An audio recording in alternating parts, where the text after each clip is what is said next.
いくらで冬怖いしようなシャン I am you too I could cause I could cause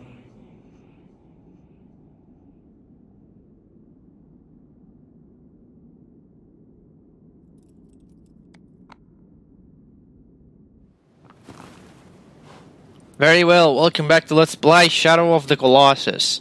Last time we defeated Colossus number 4, Phaedra the horse. This time we'll defeat number 5. And since there's not really that much road to it, we'll talk about a bit, at least, about the pacing of the Colossi. And what I mean by that, our next target is over there more or less, and really it's a very short path to it. So we already met 4 of the Colossi, right? We're about to meet number 5. So the Colossi that we fight in Shadow of the Colossus are fought in a very specific order. And it needs to be like this, because the game story is not told through cutscenes or dialogue or anything like that. It's told through the environment and the boss fights. So the Colossi need to be fought in a specific order so that, you know, the sense of the story gets through. Like, also, there's another thing which we'll explore in a second. There is a coin around here. There's also a little glitch that can happen in the PS4 version if you just jump over that little over here. If you jump down here, you can end up in a soft lock. Try not to do that, but I'm just trying to get up on this rock, really. Oh, come on. It's just a quick jump. Come on, there you go. Okay.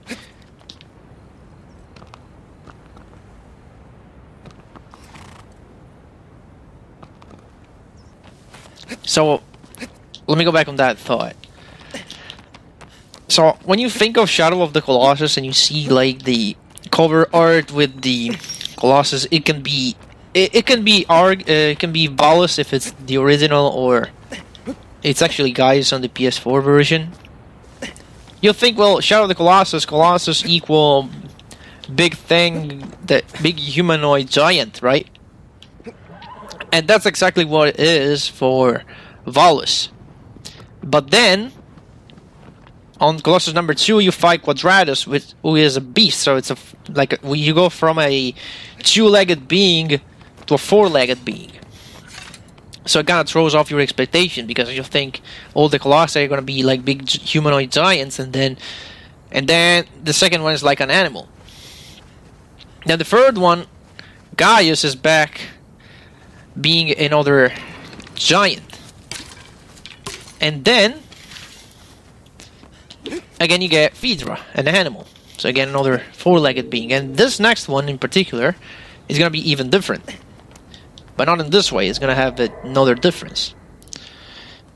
So that's why I want to bring up the pacing of the Colossi. Also, this topic will be brought back in the future episode, because as we'll defeat more, I'll point out more things about this. Yeah, we have a fruit tree over here. So we got a shrine, we got a lizard, we have a bunch of fruits over here. Like, there's a lot of them. I believe this counts as 2 fruit tree actually on the map. You can get a map of all the fruits. Why am I not hitting that? There you go. You can get a map of all the fruits in the game when you do time attack, which obviously can be very helpful in locating them. Because if you get all fruits from a tree, it then disappears from the map, so you definitely can tell which fruits you've got and which ones you haven't. And this particular one has a lot of them. So I eat all of them up. And the Colossus is like right around the corner. Like, as soon as I cross, there's like a little canyon nearby. I cross that and I'm at the Colossus fight, so this is gonna be a very, very short episode. So that's why I thought I could talk about this pacing thing and get a few things while Agrid's just galloping around for no reason. Am I done here? I got these two. Might be a couple more than I've left. Let's see. Oh, there you are. I think that's it, right? Yeah. Just let me take a moment to take in this majestic view. By the way, I hope that in the remake you could actually go like down there where there's all the water and the waterfalls. It turns out you can't. That's no man's land. You can't really go there. You can go pretty far, even though you're not intended to. Like, you see that land over there? Let me pull out the bow so I can show you what I mean. Where I mean. See that land over there? You can get as close as to that rock, I think. But then take a step off it and you instantly die. Because there's a kill box. It's unfortunate. I really hope there was a way to go down there in the remake, but... like, in one sense, I'm happy that I didn't do it because it feels more close to the original, but in another one, I really hope that we could just explore that place. Like, the world is already big as it is. It would have made it even bigger. But I guess it's fine as it is. Thinking as, like, there's not even a lot, like, if you jump down there, you can't really get back up. Even if you could walk down there, there's not really a way to get back up where the game is. Anyway, we arrived at the Colossus arena. We're gonna leave Aggro there. We don't really need her, not like that she can join. But I believe there's another coin nearby. Might as well pick it up. Make this episode a bit longer, because this is really gonna be super short. Unless we fall from the Colossus a billion times, and that's gonna be longer. Where is this coin? Oh, there it is. Okay, then I need to go up this rock. By the way, all these places where we're getting the coins, which are kind of like very well hidden, these are places you could reach in the PS2 version as well. They just didn't have anything, but they were just cool places you could go with clever jumps and explorations. So it's cool that they gave these places a meaning in the remake. So there you go. Okay, so we're gonna jump in the water, make our way to the Colossus fight. This is one that, again, it's not hard, it's not long. However, if we fall from it, it takes forever to get back on top. So that's the only reason why I can see that this episode being a bit longer than like 15 minutes. I don't even know how long this is going to be. I don't even think I have bonus clips for this one. Or maybe I do. Maybe there's like a coin which is up on this tower. You can get it, but only if you jump from the Colossus in a specific way. I don't know if I have that. I probably don't. Anyway, step forward.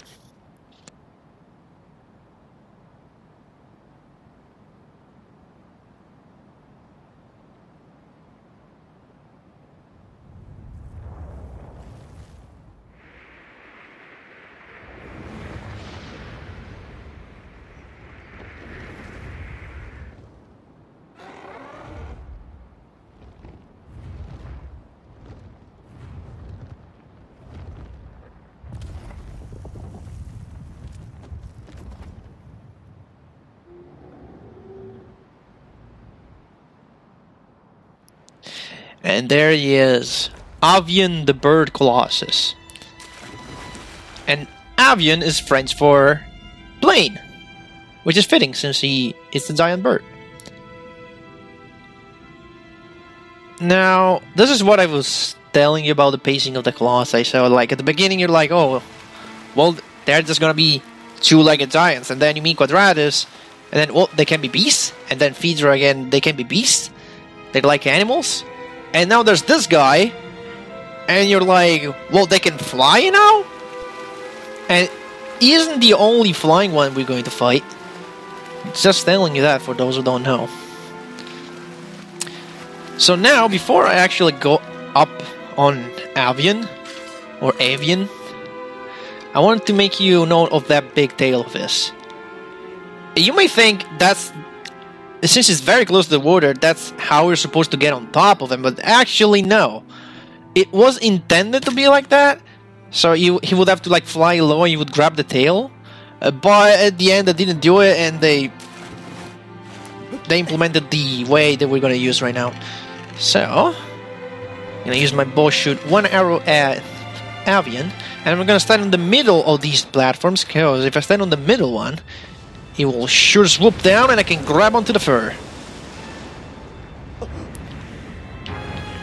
And then it starts. Now that we're in the air, we're gonna have to deal not only with Avion flapping, but also the wind pushing us back.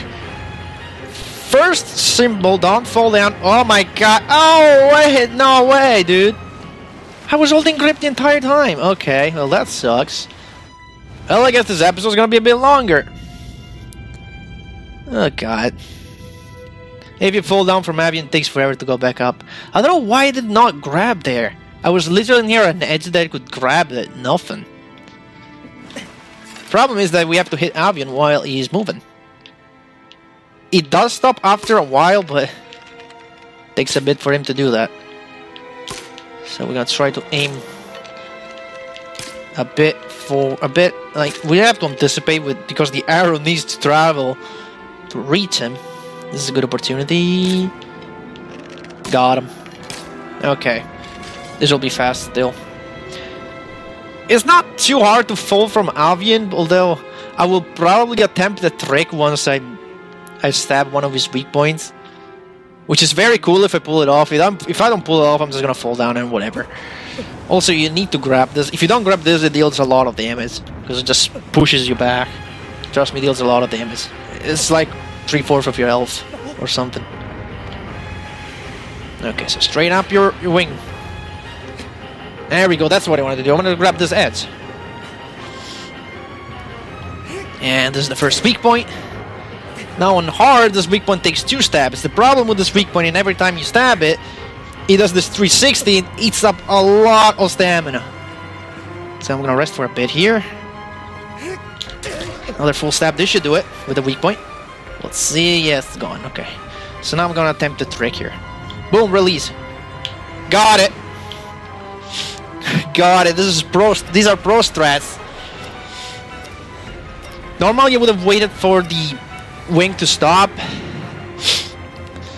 and then when it straightens up, you just reach back to the center and then on the tail. Then we have another weak point on the other wing, but we don't really care about that right now. We're gonna leave it for last because they are hard as hell. The next weak point, it's here on the tail, and on the tail you're pretty much okay. Like, it never really bends it too much, and even when it does, it's clearly telegraphed when he does that, so you have ample time, like here. You have ample time to hold grip. Now this weak point in particular, you could stab it right here, but look at this. For some reason, this weak point... No, not right here, maybe a little bit backward? Let's see. This weak point stands far along the tail. See, that counts as a hit. I'm not even on the sigil right now. For some reason, the hitbox of this particular sigil, it's super large.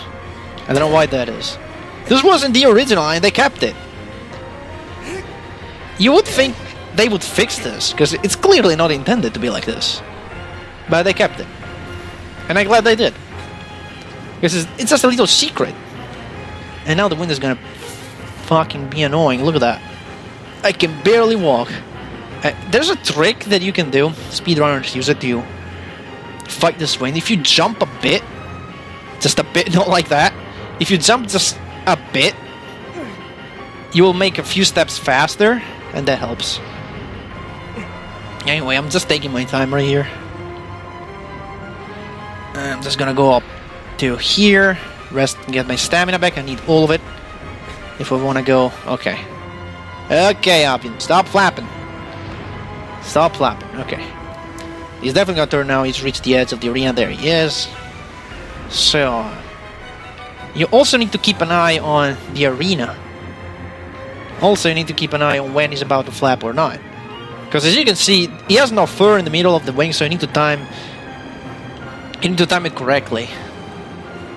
Let's see, I think he's about to flap, and I'm not gonna go. Yeah, there he is. Okay. So we're just gonna wait until this flap is over. Then we can try to cross. He's about to straighten it. There we go. Go, go, go, go, Wonder.